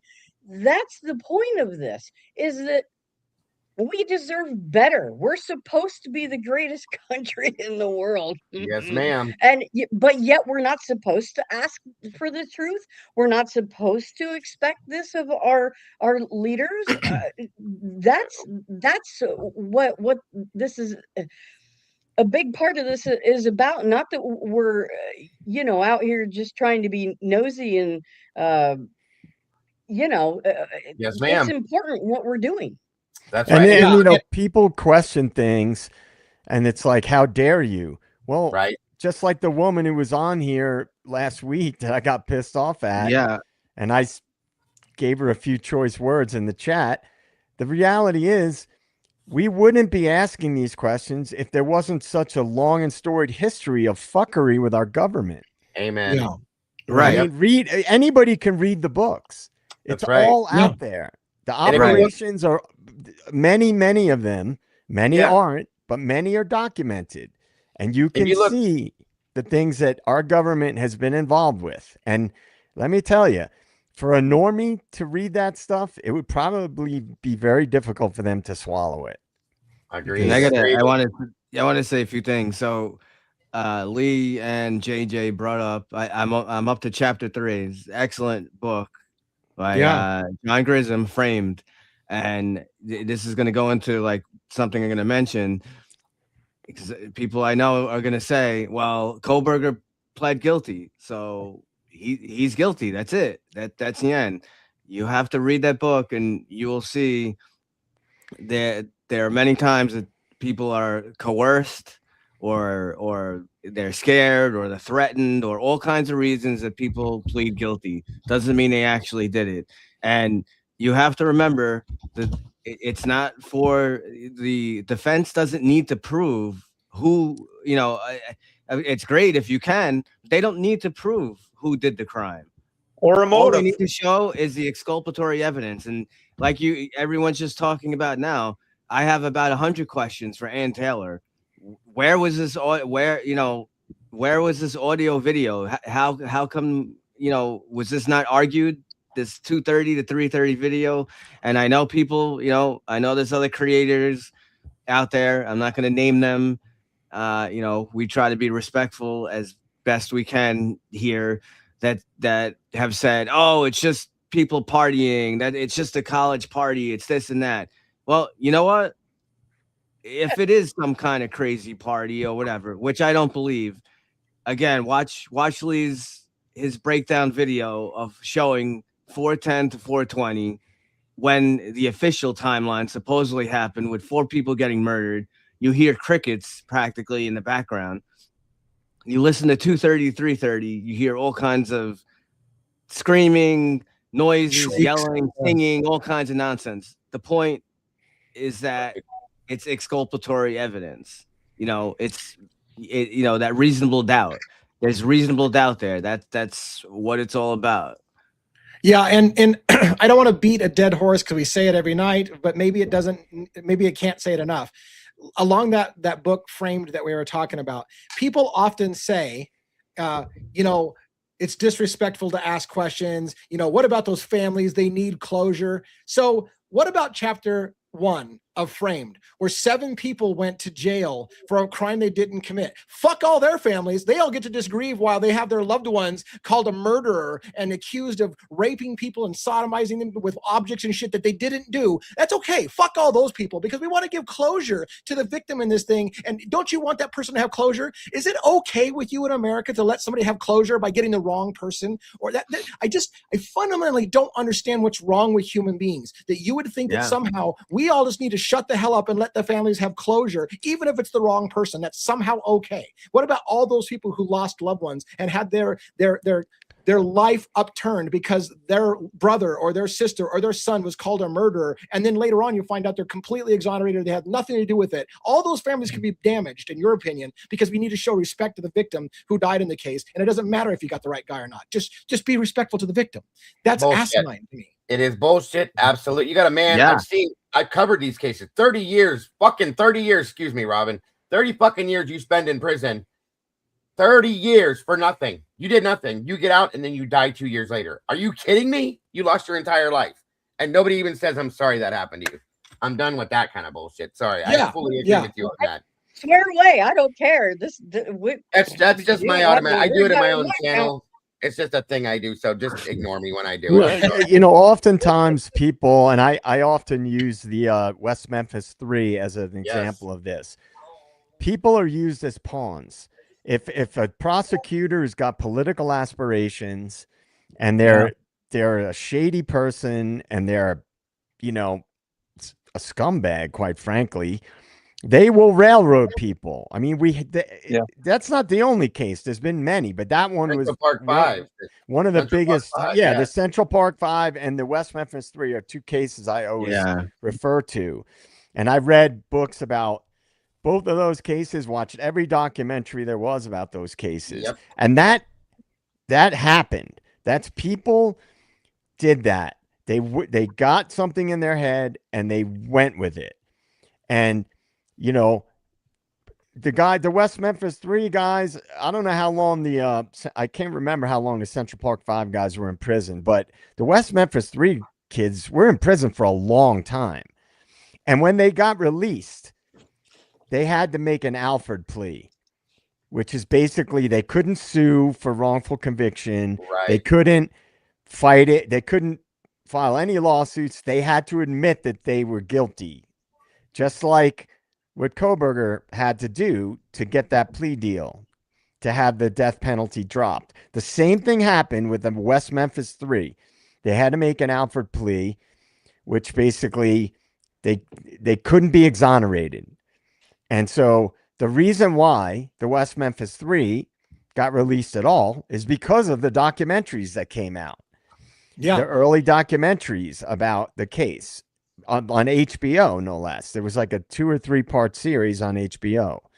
Was a Paradise Lost series. So anyway, my point is that these things happen, and it's way more common than people think. Now, just thankfully, we have these high profile cases where enough people with some reach sniffed it out and said, this is horseshit. These kids were railroaded. And, so we can't, whatever you believe, right? If you believe Koberger's a Fed, if you believe it was an extraction, one thing I know for sure, there was an operation involved, in my opinion, right? So they're lying to the public. Yeah. They've been lying to the public, right? This is not the way things are supposed to be. We pay taxes to the government, way too much in taxes, for them to lie and lie to us and shit all over us. So these things have a bigger picture to them, which is why I believe you got to fight. And it's funny because like sometimes I pin a comment like this and like and when I try to let people finish their point, I'm like 40 million other comments came up, but I wanted to comment on this one. A.R. Hayes was asking, like, what are the legitimate stats of people who pled guilty to charges and later being exonerated? And while I don't have those numbers, I will tell you this. In the book Framed, which is co-written with John Grisham, one of the guys that's writing the book, McClatchy, I think it was his name, whatever, said his group, I think it was Centurion Ministries, has exonerated 70 individuals, their group alone. Now, if I'm not a lawyer, but I believe there's a difference between exonerated and charges dismissed, right? Exonerated means it was proven they did not do it. It's not just a, hey, technicality, you didn't have enough to get him, so we're letting him go because we had to. It's not that. Exonerated means it is proven they did not do it. That was 70 people in this group alone. That's not counting the Innocence Project that's exonerated people. It happens. First of all, it should be a problem to you in America that 70 people have been wrongfully convicted and had to be exonerated. And that's one group. That's not even the Innocence Project. I hate to fucking even think what the numbers on the Innocence Project are. Oh, okay, Dago, do you have those numbers? The number I had from 2024 was 147 people that had lost an average of 13.5 years of their life exonerated just last year in 2024. Those are the just numbers last year. Down. Just in 2024, up to 2024. I'm sorry. Yes, last year it said. That's how I wrote it down. But when he asked the question, I started looking for it right away. So that's a lot of people. That's a lot. It's too many. It's too many in a system. Listen, in a system that believes innocent until proven guilty, how the fuck do we get it wrong that many times? That's a problem. Something's wrong with our system. If our system believes in the presumption of innocence, that the burden of proof is on the state to prove you did it, and they got it wrong so many times that we have to exonerate hundreds of people, that's a problem.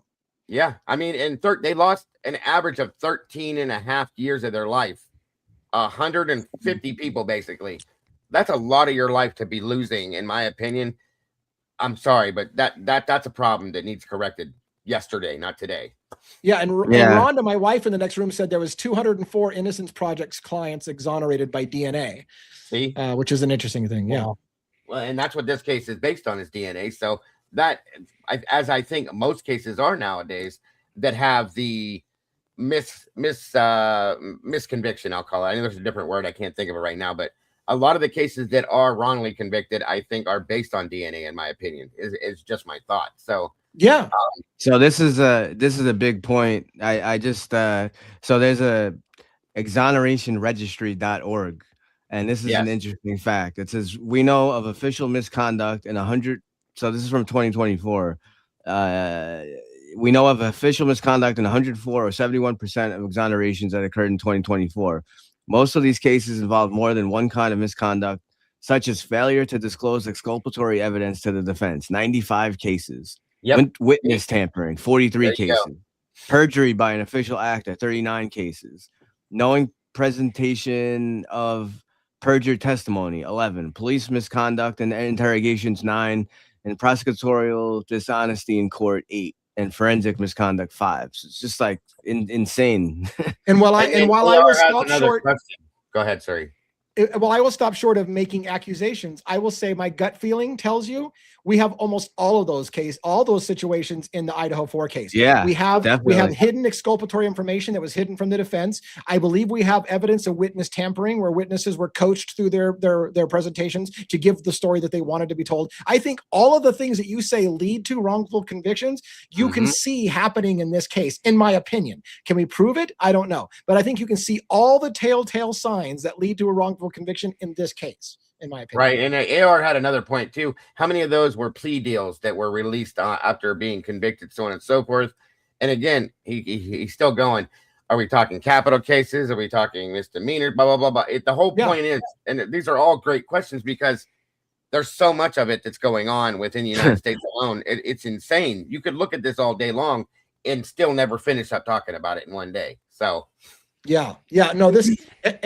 And like you said, it's a love-hate thing. I hate this case because there's a part of me that thinks we're never going to know the truth and we're going to be bashed for asking questions, or we're going to be shamed for victim shaming for asking the questions. And I'm going to be treated like I'm the biggest enemy, number one, for believing in people's presumption of innocence. Like I'm a fucking asshole for believing in somebody's presumption of innocence. And I got to get attacked for that all day long. That's why I hate the case, because I still believe in the presumption of innocence. And I think that this case was mishandled. This is why I went to the Attorney General of Idaho and filed a letter asking for a criminal investigation to be opened up, because I think there was criminal misconduct in this case. I think they clearly had hid exculpatory information. They clearly coached witnesses. They clearly have misled the public with narratives that have gotten out there to shape public opinion, to make people believe that they knew what happened from day one, when it was all a bunch of narrative bullshit. And it happened all the way down the chain to the point that I think one could make an argument Kohberger felt he had no chance. There was no chance of getting off. He had no fair trial. Bingo. So that's a constitutional issue. If he had no fair, we have the right to a fair trial. There was no fair trial in this case, in my opinion. So there was never going to be either. I don't think there ever was going to be, Lee. I do not. No. I truly now believe, looking at this from the point of view that I do, that we were never going to have a trial. They knew that the whole time. I know. And that's just it. They knew that, and they just played us, strung us along as they did, because that was what they had to do. And at this point, this is it. This was the plan from day one, in my opinion. That's how I see it. Yeah. Agree with you, Dago. That's why you're also the best. You and DA tied with the best true crime channels out there, as far as I can tell. Well, I wanted to. Oh, sorry. Go ahead. No, hopefully you guys will find it interesting. I'm sure you've thought of this many times. Whoever wants to answer the question, feel free. I was just wondering, do you believe that Olivia Gonzalez, in her impact statement, I think it was all theater personally a lot, but do you think she believed what she was saying, that she believes Brian Kohberger is guilty? And if so, why do you think she believes that Brian Kohberger is guilty? Listen, good questions or not? Just days before Olivia read that victim impact statement at the court, days before that, she literally said on a TV station, I think it was News Nation, maybe with Anton, I think, she said that we're going to have a lot of unanswered questions in this thing that we're never going to know the answers to. How do you say that days before saying, I know Brian Kohberger did it, you son of a bitch, you ruined our family, while saying days before, we're never going to know what happened in this case? It's misinformation, disinformation, and she scripted probably what to say a lot of the times. That was pure theater, Jason. Just like you said, pure theater, 100% for. She wanted to get a reaction out of Brian and everybody around her, especially when she brought up the P word. I'll be honest with you guys. At this point now, after some of the things I've seen, I almost wonder if they may actually know the truth. I'll be honest with you. And only because of the political attributes that are attached to it and the circumstantial stuff, that they have to kind of flow with it now at this point. Yeah, because that's why point. Chris, I think, brought them on. And I think Chris, as much of an, I can't stand him, but he did a good thing that day, because I think he was feeling the good call us out to see what they actually do know, if anything. And it didn't work the way he wanted it to, in my opinion, because they just kept right on with their narrative. But I think they know a lot more now, in my opinion, as to what was going on. They had PIs working for them the whole time, so on and so forth. And that's just my opinion again. And before we get too far away from the discussion and Framed and the book Framed, yes, I've talked about this before, but it's relevant. You know, if you understand psychology, and you don't have to be a PhD. I studied psychology, and I also studied forensic psychology in college. Wrongful convictions are brought about because people are put in a vulnerable psychological state through interrogations, through, long, over many, many hours, and they're being lied to. Right? PsyOps too. Yeah. Right. Well, they're being lied to. Yes. Throughout these interrogations. So people, we talked extensively in when I was in school about false confessions, and a lot of people who don't know this information would say, how is it even possible? Why would somebody plead guilty, confess to a murder they didn't commit? You have to understand the human mind. If people are what do you think torture is? With the CIA, the waterboarding, all these things, people will admit to anything. It's been proven countless times. Will admit to anything under the right conditions. And if you study that and the Reed technique of interrogation and CIA tactics of interrogation, you will learn very clearly. It's not even a question. People will admit to anything under the right conditions. But we have no evidence that Brian, as you know, was tortured. We have no interrogation of this character actor. I think Brian Koberger. Isn't that interesting? Huh? I'm not even really referring to Koberger. I know. Just in general, kind of.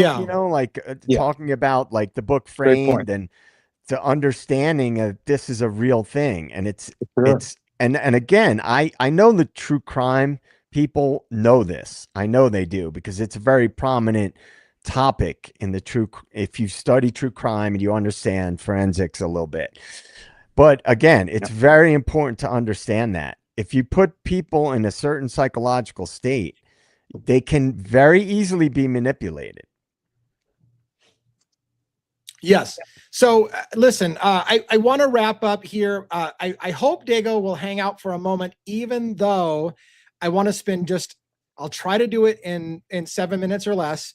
I want to talk really quickly about Luigi Mangione and the video I got coming out tomorrow. I know it's not necessarily something Dago follows, but I want to talk about the Luigi Mangione video coming tomorrow, and then we will say goodnight, Dago, if you don't mind, and say some last minute words on the Idaho. Absolutely.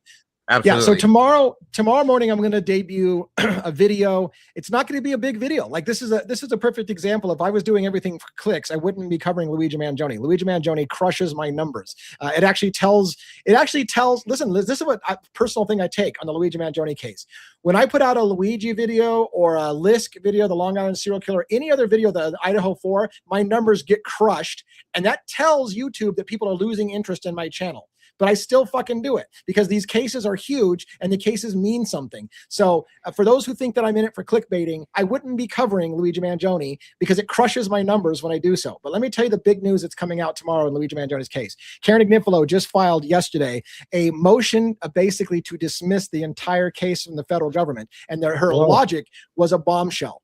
What she stated was Pam Bondi, the Attorney General of the United States, was making money from Ballard Partners, a company that is heavily invested by United Health Group. It was financially in her best interest to prosecute the killer of the CEO of United Healthcare because it's financially in her best interest. She's on the board of fucking directors of a money company where $400 billion goes to United Health Group, and she makes a financial profit when the company does well and loses money when the company doesn't do well. Nice. And her interest in the Ballard Partners Group could be a reason why she said, if anybody needs to be executed, it's the guy who killed the CEO of United Healthcare. It is one one of many things I cover in that document, bombshell information about why that entire case and what Pam Bondi did from a national pulpit on national TV, telling everybody in America, Luigi Mangione needs to be executed. If there's ever a case for an execution, it's this guy. And she had a financial interest in seeing that the man was executed. That is a major, major problem. And that's just one of several problems that I'm going to highlight tomorrow. So that comes out at 8 o'clock Pacific Standard Time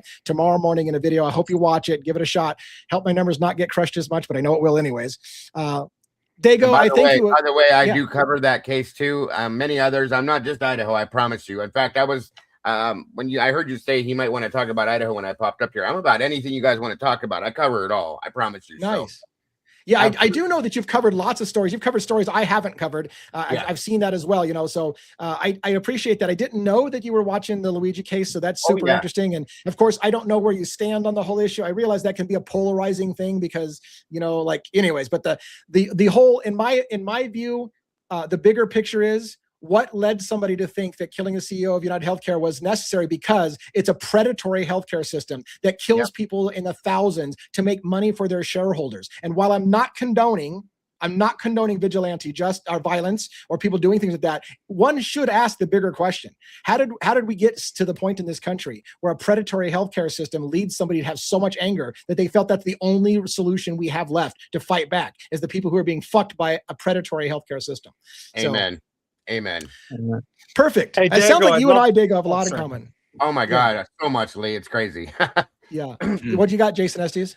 I was just sidetracking right off Idaho for just real quick. Dago, if you happen to ever want or anybody wants to interview me on John Benet, I'm pretty read up. I would just research before we did an interview with anybody that is willing to. I'll go over the dates on that case. And anyway, just wanted to throw that out there. Thanks. Absolutely. Appreciate it.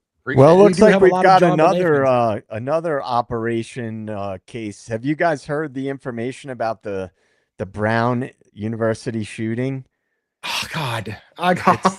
It's the most preposterous official story. The other person, and they let the one guy go. And I've been so busy with other stuff, I haven't got to follow up on it. I saw that. It's like they haven't released any real footage.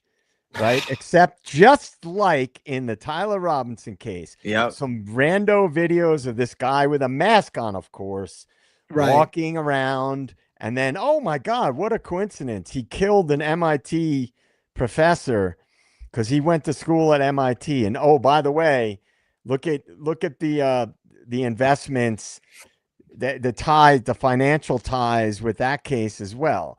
Yet you haven't seen any video of the actual killing of the shooting. And this is like a major, basically Ivy League university.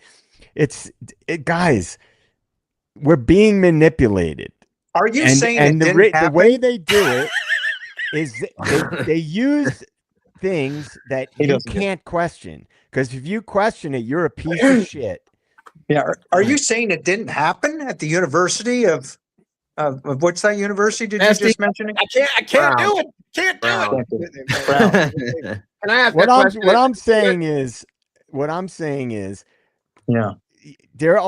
not going to get into it here. There's an actual matrix that you can look it up online of how to ascertain if something is a psyop or not. I don't know if Estes Crime Maze has ever seen it. Look it up. It's very interesting. Whenever it's something you're not allowed to question because of the victims, how dare you? A mass shooting or this or that. How dare you question that? Yep. They actually have a score for things that happen to help determine if it was a psyop. Now, I say this all the time, and I'll leave it at this. Why would all these cases, these high-profile cases, number one, always have an agenda on the back end of them, whether it's gun control, whether it's some kind of legislation, right? Sure. They always have something attached to the other side of it, and you never get concrete information, ever. Never. Guys, I'm just making that a point of that. That's a good point. Well, maybe we'll get into the Brown University shooting. For fuck's sake, I need another case. Whoa. Why not? I'm doing it. You might as well too, Lee. Come on now. Number 6. Number 6. along that line, Dago, I want to say my respect and admiration for you as a man and a creator has gone up every single day that I talk to you. You're a great person, a great human being. I love your vibe. I'm so glad that we've kind of started to form this friendship. I think the more I listen to you, the more I think we think the same way. So what a great thing that we met up. I'm so glad that happened. And thanks to Birdie Bombshells who kind of put us together and kind of urged us to kind of put our shit together. Grateful. Yeah, fantastic for that. So do you have any parting thoughts for everybody on the way out tonight? I do. I want to base it off of what JJ just said, because it's been floating in my brain for months now, guys. What happened to the, and I hate to say this because I don't want there to be any crime whatsoever, okay? But what happened to black and white crime? Where did it go? Why is everything becoming so difficult? So overly, I can't even think of the right word to say, but I was just saying this the other day, like, what happened to, it's cut and dry, black and white. There it is. It's done. It's over with. Everything has something insane attached to it. I'm covering the Letcher County situation. That's nuts. Brown University, the Charlie Kirk situation, the Idaho 4 situation, the Delphi case. All of these cases, they're just not normal cases anymore. And I hate to say that, but where did it go? Well, the feds, as you know, Dago, they're conducting PSYOPs, these high-profile psychological operations often, and we're breaking it down, and we're adding the hard facts, as you know, receipts and interesting speculation and demanding justice. Right? Dago, just to clarify, the Letcher County, that's the Mickey Steins case and the judge, is that right? Yeah. Holy shit, dude. I'm on that case too. I can't wait. That one. Love that one. I just... The day it happened, I'm like, what the hell is this? And I've been there every day thereafter when I can be. We are going to have lots to talk about in the future. Oh, yeah, definitely. Lots to talk about. Angel Hart gave a super sticker out here for $20. Thank you so much for that, supporting the channel. Dago, thank you again for coming. It was a pleasure as always. You are welcome every effing night. You're a pleasure to be here. So I know you're a busy man. I know you got your own shit going on. Oh, look, we got Robin back. Robin's been gone for a long time, but she got it back. So I'm going to go ahead and around the horn. I'm going to work State of the Deep. I'm going to go Estes. I'm going to go Robin. I'll go 1-1, and then I'll close out the show. Joe, do you got any last minute thoughts for tonight? Yeah. Ask questions, guys. Learn the bigger picture. If things don't seem right, dig deeper. Don't believe the mainstream media. Use your gut instincts and learn the big picture, because the big picture will give way more information than the minutia that the media talks about.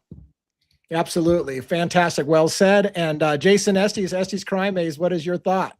You know, I get long-winded, but I'll try not to be too long-winded. No, thanks very much again for the opportunity to be here with you amazing people and demanding justice and accountability, all that great stuff. And what was I going to say? I've just been in such a bad headspace. I'm sorry for butchering the intro to the audience there a little bit.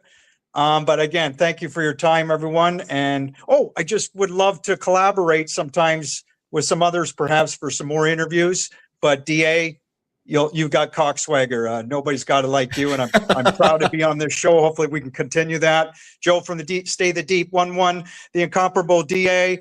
Goodbye. Have a great evening. Dago's gone. Goodbye, Dago, and of course the lovely Robin, the best CEO out there. She's full of compassion, and yet she brings piss and vinegar when she needs to, if I may say that. Thank you. Thanks, everybody. Well, and I appreciate that very much. And by the way, since I didn't say it earlier, yeah, you look good without the goatee. I like it. It's a good look. It's a good look on you. Your mom was right. You know, you look younger, you look better, more youthful. So it's all great. I appreciate. I didn't want to ask Robin, put her on the spot. Right, Robin. What happened? You disappeared for a while, but you get to say goodnight. You just look marvelous, darling. Marvelous, baby. Yeah. So thank you guys for asking about my pooch. She was having a seizure. She's okay now. She knows every time she has a seizure, she's going to get some ice cream. So maybe she does it on purpose. I don't know. Not really. I'm just kidding. But no, thank you guys. So she's okay. Yeah, this community is amazing. Always wonderful having Dago with us. And of course, just love this panel and love our audience. And we just have to keep pushing. And that's what this is all about, because it whether they want to admit it or not, it affects every one of us in this country and around the world for that matter. So again, thank you guys for each and every one of you who watch, whether it be during the lives or on the replay. We appreciate each and every one of you so much. Yes. Thank you so much for that. One, it's your chance to close out. I'll close out after you and say goodnight. What do you got to say for the parting gift here? Thank everyone for being here. Thanks to special thanks to Dago for hopping up. It's great to see not all of the creators are fighting, that some of us are trying to work together. That is the main goal. Yes. Even if we have a difference of opinion with certain things, we can talk about it in a constructive, reasonable manner. The efforts should be put forward to finding the truth, and just keep at it. Don't be afraid to ask your questions. And we on a routine basis, we call, put the link out there, have people up. If you don't want to have your face on, that's fine. If you don't want to speak, I know it could be some people have a little stage fright. Just put your question in the chat, and we'll do our best, try to get to it. Tomorrow, the stream we will be running. I don't believe Lee will be here, but we have a kind of a set thing. We try to keep the show will go on, right? As Freddie Mercury would say. So gosh, miss Freddie Mercury's presence in music, man. That dude was an amazing musician. Yes. All right, everybody, thank you as well for coming. For all my guests, it's been another great night. I swear, when we don't have a script, I think we're better. Sometimes I think we're better when we don't have a script. So thank you so much. Again, tomorrow night, my faithful team will be running the show without me. I take Sundays off to try to recuperate and play some games with some friends, some board games, some card games, and kind of reset the mind for another big week ahead. So my team, they don't get the rest. I whip them like redheaded stepchilds into submission and make them do the show whether I'm here or not. So thank them for their service and their time. Everyone have a great night. Thank you, and come again, please. And check out tomorrow's video at 8 o'clock in the morning on Luigi Mangione, just to help the channel. Because if I get crushed in numbers, it hurts overall. So even if you're not into that case yet, give it a listen. Watch me break down legal documents that people say I never do. DA, I would like you to break down some legal documents. Fuck, I'm doing it tomorrow. Watch it. Talk to you guys later. Have a good evening. Good night, everybody. Good night, Diego, everyone. good to see you Good again. night. Have a great night, everybody. See you guys.